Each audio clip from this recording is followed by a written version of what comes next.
Hello，大家好，我係理想家嘅主持人 Talon。咁今期嘅最主要內容咧，係同大家分享一下中山西區三大神盤嘅一個優劣勢。咁同埋咧，呢三個樓盤攞嚟作翻一個綜合對比咧，對於我哋考慮翻嚟退休度假自住嘅香港街坊嚟講，邊個樓盤會更加適合你哋？咁同時咧，有關注香港 channel 嘅街坊朋友，肯定知道呢三個樓盤就係我近期拍嘅中山西區中旅彩虹，仲有我哋嘅幸福匯，包括我哋嘅華潤人行公園四季1期、2期嘅。咁 OK，咁首先我哋睇翻我哋一個開發商背景嘅一個對比。咁我哋睇翻中旅彩虹啦，係由香港麗豐控股開發嘅。喺香港嘅話咧，係有一定嘅品牌知名度啦。咁所以對於香港街坊嚟講咧，你哋一個生活需求咧，同埋你哋嘅一個喜好嘅話咧，係相對嚟講比較了解嘅。OK，咁我哋再睇翻我哋嘅幸福匯。幸福匯咧係由中山潤達實業有限公司開發，喺中山本地咧一直係有比較好嘅一個口碑嘅。咁包括我哋依家幸福匯咧係賣緊我哋4期嘅產品，早期嘅話1期、2期、3期已經係賣晒啦，而且1、2、3期咧都係多數係中山本地人買嘅，基本上佢哋對我哋幸福匯早期嘅產品亦都係比較認可，基本上已經達到咗即係追一期追一期嘅一個狂熱程度噶啦，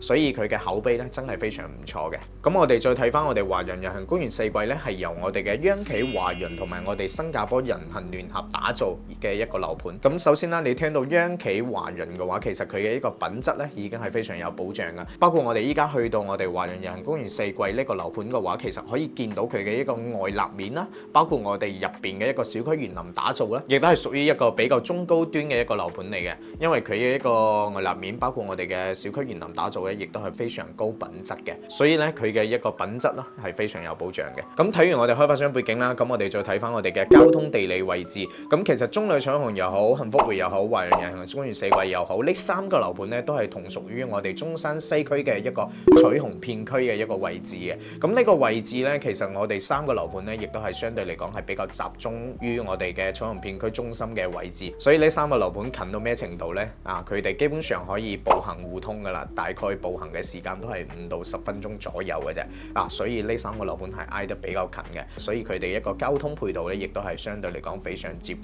嘅。咁唯一唔同咧，就係我哋嘅中旅彩虹咧，佢哋樓下咧就有我哋嘅香港直通巴士站點，係可以直接坐車翻到我哋嘅香港太子、荃灣等地嘅。同時咧，我哋呢三個樓盤亦都係非常靠近我哋嘅中山北站啦，同埋我哋咧周邊有我哋嘅翠景道啦、北愛環啦，仲有我哋嘅105角道嘅。所以我哋呢三個樓盤咧喺我哋西區中旅彩虹片區呢個位置出發，去到我哋中山市區組團嘅東區、南區、石岐都好，其實揸車嘅話咧都係8到10分鐘左右一個車程所以呢個地理位置咧係相對嚟講係非常唔錯嘅，同埋咧幾個樓盤對比落嚟咧，亦都係平分秋色。OK， 咁我哋睇翻我哋嘅生活配套啦。咁中旅彩虹嘅話咧，佢嘅一個生活配套啦，唔使講係非常成熟嘅，因為佢樓下自帶咗我哋嘅彩虹匯嘅一個雙子嘜啦，包括我哋嘅5月花電影城等商業配套啦。包括你現時見到我哋屋苑樓下嘅話咧，商業配套入邊已經係進駐咗一啲比較知名嘅品牌嘅一啲餐飲店啊，好似我哋嘅大家樂啦、KFC 啦、麥當勞啦，其實已經係進駐咗我哋嘅一個中旅彩虹樓下噶啦。咁同埋咧，我哋三個樓盤咧周邊亦都有我哋嘅一個麥德龍啦、迪卡龍啦等大型商超嘅。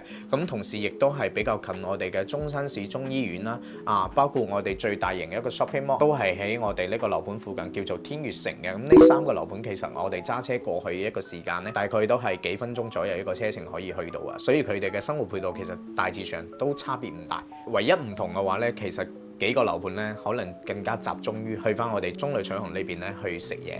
所以呢個中旅彩虹咧，佢嘅一個商業配套優勢咧會更加明顯少少。OK， 咁我哋睇翻我哋嘅一個小區環境。咁小區環境嘅話咧，我哋中旅彩虹咧，佢係一個圍合式嘅一個佈局啦。咁樓間距咧係比較闊嘅，而且咧係有2.5萬方嘅一個公園式闊景園林，仲有3大主題泳池、英式草地滾球場等等嘅一啲我哋嘅一個小區配套嘅。咁同埋咧，我哋中旅彩虹咧仲有翻我哋嘅一個會所啦，所以佢嘅一個小區環境咧係非常好嘅。咁我哋再睇翻我哋嘅幸福匯啦，幸福匯咧佢嘅優勢咧就係佢嘅容積率咧係非常低，而且係一個圍合式嘅佈局，所以佢嘅樓間距咧亦都係非常闊嘅。咁同埋咧，我哋見到幸福匯咧總共只有5棟樓所以容積率低咧係好正常嘅。OK， 咁同埋咧佢嘅一個園林景觀咧，亦都係非常唔錯啊。咁我哋再睇翻我哋嘅華人人行公園四季，公園四季嘅話咧係分一期、二期嘅。咁一期嘅話咧係會一字形嘅一個板樓啦，二期嘅話咧係塔樓嘅。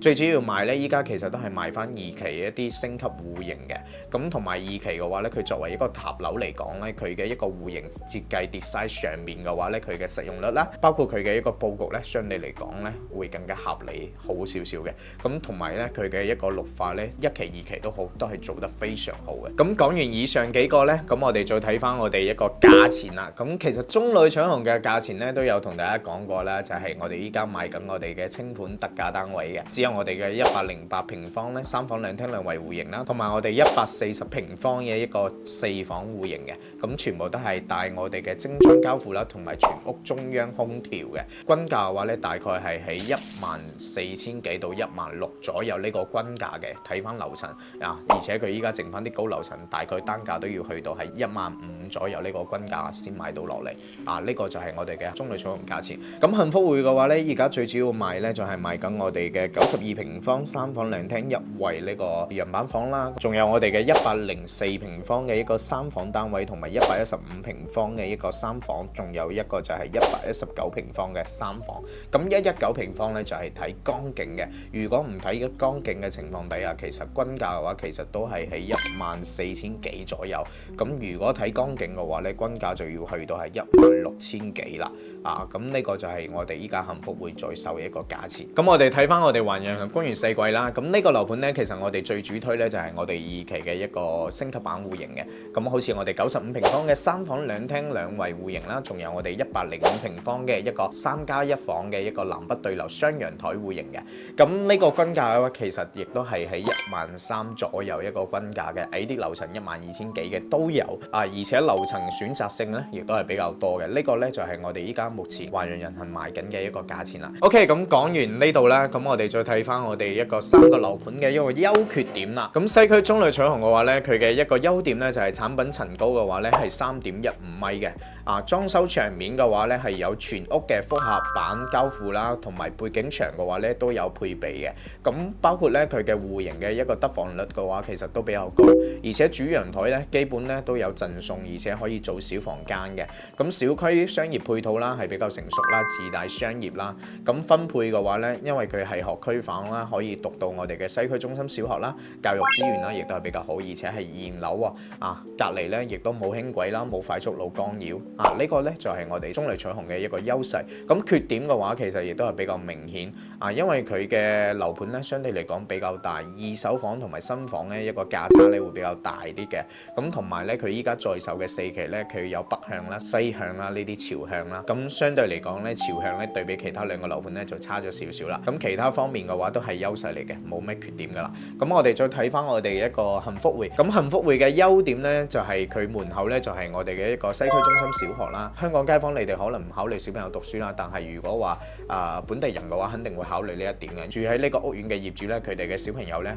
出門口咧就可以翻學啦。所以呢個咧就係佢嘅一個優勢，非常方便。而且咧佢嘅商業配套亦都係比較成熟，樓下嘅話自己都有一個超市嘅。咁日常嘅消費嘅話，亦都可以話比較便利。而且咧佢係現樓，仲帶埋精裝修交付啊，可以實現到快速入住嘅，唔需要你等啊。同埋咧佢嘅一個小區容積率咧亦都係比較低啊。最主要一個優點就係睇江景啦。OK， 咁缺點嘅話咧就係佢嘅一個小區內部嘅話咧，佢配套係比較少嘅。第一啦係冇泳池同埋冇會所啊，咁同埋咧佢嘅戶型咧亦都係比較傳統，有啲戶型嘅話只有一個洗手間嘅。咁而且咧佢嘅江景房同埋非江景房差價嘅話亦都係比較大，14000幾同埋16000幾，包括佢依家4棟嘅江景房要賣到19000幾，所以價差咧亦都係比較大。而且佢嘅北向嘅話咧係望翻我哋嘅中醫院嘅，係有部分我哋本地嘅人咧都會比較介意呢一點。OK， 咁講完我哋嘅幸福會啦，咁最後咧我哋再睇翻我哋嘅一個西區華人人行公園四季。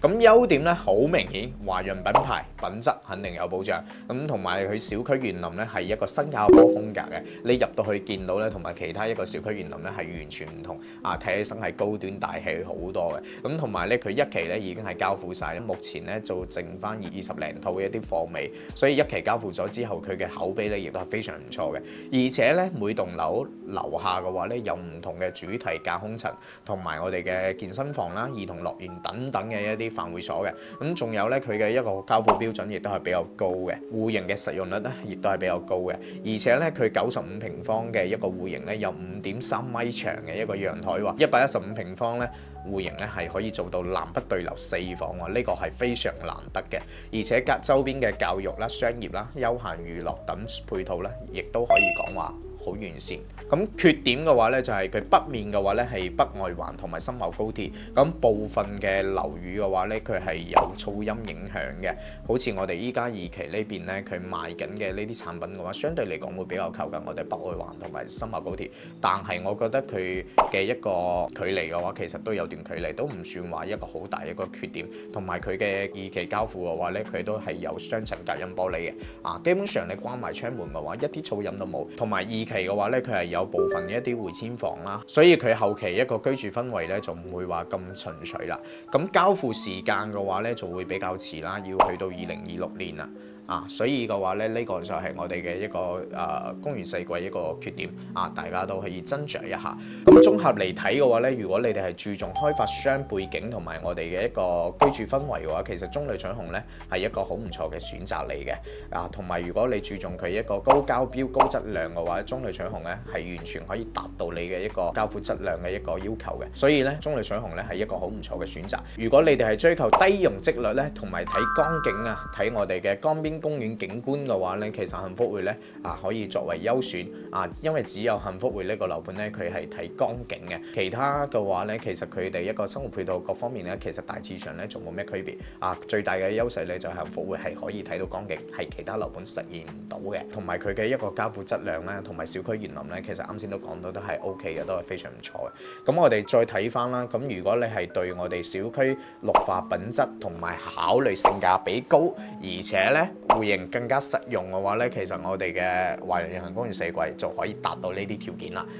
咁其實呢3個樓盤對比落嚟咧，我更加傾向於華人夜行公園四季嘅，因為佢可以攞最少嘅錢買到一個最實用嘅產品，同埋咧佢嘅一個交通配套咧，同埋其他2個樓盤咧真係平分秋色嘅，冇咩話相差比較大嘅地方。OK， 以上咧就係我影片嘅主要內容啦。咁今期嘅分享咧就到呢度啦。如果對於你哋係有幫助嘅情況底下咧，可以點個 like 啦，或 share 出去分享俾更加多嘅一啲街坊朋友嘅，亦都感謝大家嘅支持啦。咁如果話有其他方面係想了解嘅情況底下咧，亦都係可以喺我評論區，可以喺我影片下方咧去留言嘅，咁我都會抽第一時間出嚟去回覆翻你哋。OK，咁今期就分享到呢度，下期我哋再見，拜拜。